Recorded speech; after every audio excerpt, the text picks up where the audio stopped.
Waliwo abantu abatannategeerekeka abasudde ebibaluwa bikiro kitwala omunaku nga batiisatiisa okukola obulumbaganyi ku bitongole bya gavumenti n'ekibiina ki NRM. Ebipapula bino bagenze babisuula mu bifo eby'enjawulo omuli paaka ya taxi Mityana, Mityana prison ne ku ssomero lya Mityana Junior School.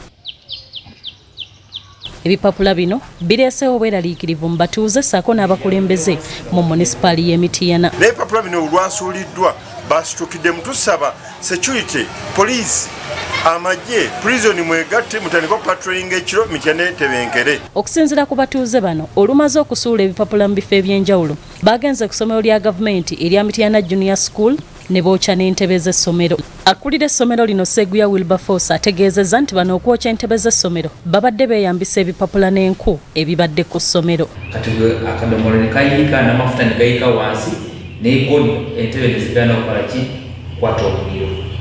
Tufayina tuzisanga kiro naye nga amafuta gawunya nnyo nga kalimu mixed with paraffin. Wawaddewo enku zaffe bazikumyeko omuliro.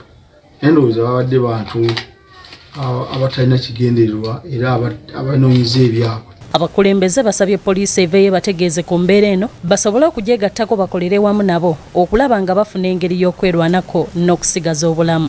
Ndaba ebyokwerinda bakwata amenyi b'amateeka bagenda okulaba nga bakoze eki babatadde baabwe kati balina okwongeramu obukodyo bwabwe ng'ate naffe bwetukola ki bwe tubayambako.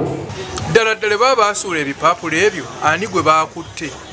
Ekyokusatu ne wabanga waliwo enteekateeka ng'eyo abantu bateekaseeka simanya nawulidde mbu nayo baagikanga kango giromba ne bannaaga abapoliisi. Kasozi Vincent ssentebe ku kyalo Kigoogwa ategeezezza nti obumenyi bw'amateeka buno bwandibanga buva ku mujjuzo ogw'abantu abajja Mityana nga tebasoose kweyanjula eri bakulembeze ba mu kitundu. Poliisi yalibadde obuseetulagana naffe netutegeezaako netulaba engeri gye tuyinza okukwataganyaamu ensonga eyo. Omwogezi wa poliisi mu bitundu bya Wamala Rachel Kawala agamba nti batandise okukola okunoonyereza ku bantu abakoze ekikolwa kino.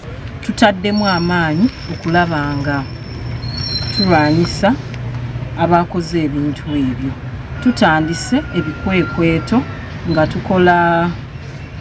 tukola patrols zaffe nga tuzongeddemu amaanyi ez'emmotoka n'ez'ebigere era nga tugezaako n'okulaba nti abantu bamanyisibwa kiki ekigenda mu maaso. Mu kiseera kino ebyokwerinda binywezeddwa mu kibuga Mityana naddala mu budde obw'ekiro. Eddakiika 20